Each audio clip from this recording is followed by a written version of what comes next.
Welcome back to The Big Show. It's Alex Belfield talking to my favourite people. And, of course, the only man that's worth talking to at the moment is Alfie Boe. How are you? I'm good, thanks, Alex. How are you doing, man? How are you? Hey, I'm delicious, I'm marvellous, and all the better for talking to you because I've got this new album here. Look, listen. I've got it here, and It's called Storyteller, and it's been in my car for about the last 3 weeks, and I love it because it's so different. Congratulations. Thank you so much, Alex. Thanks, that means a lot. Cheers. We have something in common because my favourite track on the album is called Rank Strangers. Oh, wow. And I myself have been ranked by a few strangers over the years. Okay. Tell me about the history of that song. That song, for me, I discovered that song many years ago by the Stanley Brothers. They did a version of it, but it was quite a country bluegrass sort of version of it. And then I heard Bob Dylan do an arrangement of it, and his version was really moody, and it had his croaky little voice in it, and it was just quite atmospheric and really hit the mark. And I thought, I really want to sing this song, and I discovered it, and I looked at the lyrics, and it's just an old folk song. It's an old Americana folk song, and I don't actually think really we know where it actually came from or who actually put the lyrics to it or wrote it. But the story is basically a song about a soldier from the Civil War in America returning to his hometown and not knowing anybody anymore, or anybody knowing him. All new faces. His family have left or been killed in battle, or his friends is lost in battle. So he's actually going home, and he's going home as a stranger in his own town. It's incredibly moving, and it's incredibly long. And what I love about this album is it's not overproduced. Some people would say there's rough edges. I call it you ad-libbing. It's beautiful, the fact that we're just hearing your voice and a great band. It's not like sort of an Il Divo album where it's produced to hell. That's exactly what we wanted to try and capture on it, on the album itself, was the rawness of the process of creating music. It's so important that for me is to be real and to be genuine with my music and with the way that I sing. The beautiful thing about Rank Strangers was, I'll tell you the whole process about recording that track, was that the band and the orchestra, we only had a small string section, not even an orchestra. We had a small string section and a brass section. We had some backing singers and a four-piece band. I spent more time during the week with the band. The orchestra were just like an afternoon here and an afternoon there. But they hadn't heard the song Rank Strangers before we recorded it. And I didn't want them to hear it. So basically I started singing the song a cappella, without any accompaniment, and I let everybody join in as they felt was right. You know, I think you're magnificent, and I saw you at Clumber Park this summer, and I said 6 months ago that you're the world's greatest tenor at the moment, possibly in history. I think you're going to be as big as the Pavarottis, certainly as big as Andrea Bocelli in years to come. And I think this will be a seminal moment for you with this album because it's very different. It's a bit country, it's a bit blues. It's certainly not like your previous albums. No, I mean, I sort of don't class myself as a opera singer anymore or as a classical singer. I like to just be known as a singer, because once you give yourself a title of a classical singer, then you're sort of putting yourself in a bracket and in a category that stops you from engaging with other genres of music. And it just calling yourself a singer enables you to discover music that you love deep in your heart. Not that I don't love classical music. I love classical music with all my heart, but there's other music out there that I love just as much, and I want to sing. Don't you find, though, that some of the fartheads in classical music will put you down for this and say you're selling out, when in fact I think you're reaching out to a bigger audience? Completely. The minute I started making records, it was 8 years ago now, the minute I started making records I got put down for it, because it was like, with the classical industry, it was like, even though I was recording classical music, I sang, my first album was an opera album. I was singing all the classics from all the gems from the operatic operas, but I think in general, if you do try and put yourself out in the public and you're trying to connect with a bigger audience and more of a mainstream crowd, you are going to get criticised to some extent. You know, I'm not saying that it was all like that. I got a lot of support as well, and also it helps if these people in the classical world can see beyond their own importance how artists like myself can benefit the industry. You know, well, if this album was a Chinese restaurant, I'd be ordering a number 5, a number 6, a number 7, a number 11, and a number 13. They're my favourite tracks. Bless I think you. If I Can Dream is incredible. Thank you. Angie's marvellous. Shine a Light I Can't Help Singing Along With. I mean, these are really back of the Shara songs, aren't they? I mean, you're from the north, and I can imagine something like Shine a Light being sung in the back of vans. I mean, these are real hearty numbers, aren't they? They are. I mean, I'm a huge Stones fan. I'm going to see them soon at the O2. But well, that's because you're rich. Well, you can afford to. No, well, I wish, man. I've mortgaged my house for it, so there you go. But no, these are songs pretty much that I used to sing with, you know, listen to in the with my guys, with my mates who were in bands together with, and you know, it was have a beer over listening to Shine a Light and things like that, and put the Elvis albums on and kick back a little bit, and it's those sort of songs that I've heard for years. Listen, we've got to be done in about 5 minutes, and I'm never going to get through all these questions, so let's get on with them. Firstly, how's your finger? Oh my goodness, you saw that then, yeah. That was, I'm blaming... Everybody saw that, Alfie. Have you not seen YouTube? I'm blaming... Is it on YouTube already? I'm blaming it on Chris Moyles because he was chopping onions before and he wasn't doing it very well, and I thought, well, you don't chop onions like that, mate. What are you doing? And then I got up and Simon, the chef, gave me an onion to chop. And I was chopping it away, and I thought, well, this is going really well, and I know how to do this. And I looked over at Chris, and I said, hey, mate, look at the way I'm doing it. And then bang, straight into my finger.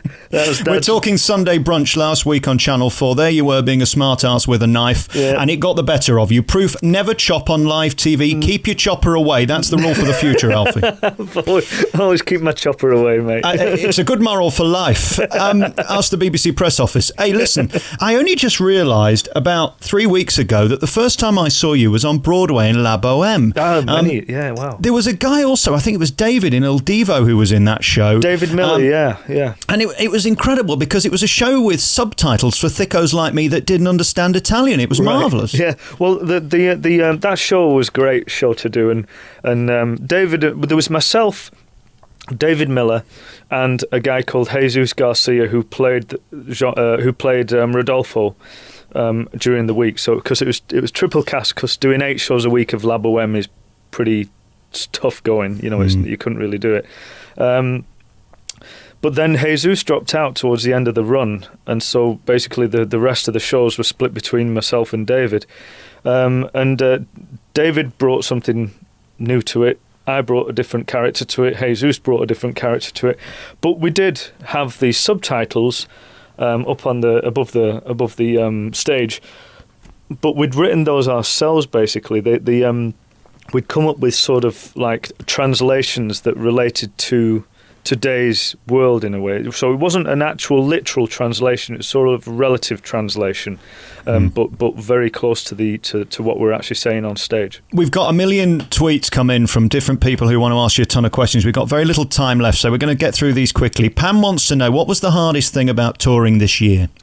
The travel. I think the travel was actually no. This year was pretty cool. Going over the summer. It was good. There was no pressures. There was no difficulty. It was a wonderful tour over the summer, doing all these big festivals. Loved every minute. Jane Ireland wants to know when you're next going down under. It's a bit personal, isn't it? I'm hoping next year there might be a trip to Sydney, back to Sydney. Don't know how long we'll be there for, but we are planning to come down to Australia very soon. Very good. And how's baby Alfie, by the way? He's doing very well. He's not walking yet. He's 11 months old, but he's standing on his own 2 feet now, and also playing my drums. I was going to say, how's the singing lessons going? I bet you've started him already, haven't you? He does make quite a noise, I tell you. But the thing that's so impressive is he sits behind my drum kit and holds my sticks and then just belts hell out of it all. It's great to see. It's wonderful. Margie wants to know, how was the US tour? Did you enjoy it? What was your highlight?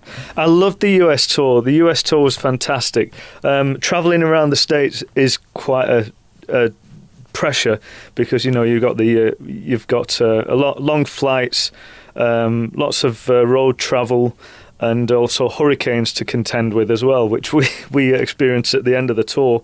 The highlights, I think, were just playing the live shows around the States, playing LA, playing San Francisco, Seattle. We played some classic old rock venues as well that smelt like blood, sweat, and whiskey. It was incredible, man. Beautiful I know places. I said this years ago to you, and I stand by what I said. When I saw you in Les Mis, it was incredible. But to see you live on tour this year, you'd got your own character, your personality, but fundamentally, there's a voice that just blows people away. And whether you're singing rock and roll, whether you're singing Elvis, it all sounds as good. There aren't many artists, are there, can stand on a stage and get away with classical opera next to Dream a Dream, next to whatever else you're doing, whether it be Bridge Over Troubled Water off this new album, and it sounds as good. How have you mastered those different genres? Because some people sound silly, don't they? Well, I appreciate that. Thank you very much. It's just basically that I don't see any division between the music, between the songs, I think if we could throw all the composers in one room and throw in a few bottles of wine and whiskey and drinks and beer, then they'd have a whale of a time. People like Puccini and Mozart and Beethoven alongside Keith Richards and Jagger and the Beatles and stuff like that. It'd be an awesome YouTube clip. That would be wicked. But the thing is the only thing that keeps my sort of music together is my voice. I don't approach a song differently because of what genre it's from or who's sung it before. I just sing it my way, and I just try and put my own mark on it, my own voice on it. I mean, one other guy who does that is that I respect a lot is Robert Plant. He's done lots of different repertoire. He's done a lot of folk, blues, bluegrass, rock, pop, jazz, blues. You mentioned all those composers. Most of them are dead, so I suppose they're decomposers, aren't they, really? That's terrible. What have we got for final question? Maggie wants to know, where do you go next with your albums? What are you going to do next? It seems like anything's possible, isn't it? Is there any song left to record? Well, I do like to keep those sort of things sort of secret and not to let on too soon about what I'm planning next. But the albums that are out, or the current album, is always an indication of the direction, or there's an indication in there somewhere of where I want to go, whether it's in the arrangement, whether it's in the song, whether it's in the words, whether it's in the style of the approach, whatever. But it's in there that tells you where I want to go and what I want to do next. One thing I can say is that I have started to write some of my own things, but I want to be very careful of that and not to unleash too much of my stuff on the public too soon, just in case they hate it. But a lot of people, though, when they start writing, they're just not as good as the songs that are already written. You've got to be careful, haven't you? You have got to be careful. You really have. So I feel that writing in the style of where I am at the moment is always the best sort of way. I'll tell you what, send me your songs first. I'll have a listen and let you know whether they're worth putting on an album, because we don't want any duffers, do we? We don't want anybody switching off. Exactly, thank you. One word answer. Karen says, will you be back in Les Mis at any point? Maybe. Okay, good answer. Politically correct as well. Won't offend anybody. Hey, listen, once again, we've talked. I haven't got to one question, so thanks for that. Spent all this time writing all loads of questions, and we've chatted so much. No time left for that. This new album, Storyteller, I think is phenomenal. When I have it on in my car and stay with it, I know it's good. If I Can Dream is marvellous. Shine a Light's fantastic. And, of course, Rank Strangers to me is probably the best track I've heard this year on any album. Alfie Boe's Storyteller's out now. Your new book's out as well, and you're on tour next year doing arenas. Did you ever think it would be this good and this successful? I'm thrilled, man. I'm a very lucky man, but I don't take it for granted. Thank you to everybody that supported me out there. Really appreciate it. Very finally, let's hear your voice. Just one little bar of something like, if you could say Alex Belfield's Man Boobs in your big classical voice, would you do that for us as we leave this interview? Alex Barfield's Man Boobs. How's that? Oh, marvellous. You made my day. Alfie Boe, big star, one of my favourite people. And that is the strangest thing I've ever had to do in my career. You realise that? You want to wait till we meet in person. Alfie Boe, congratulations. Coming to see you next year in your arena tour. You get better and better and better, and congratulations on everything. I'm so pleased for you. Bless you, Alex. Cheers, man.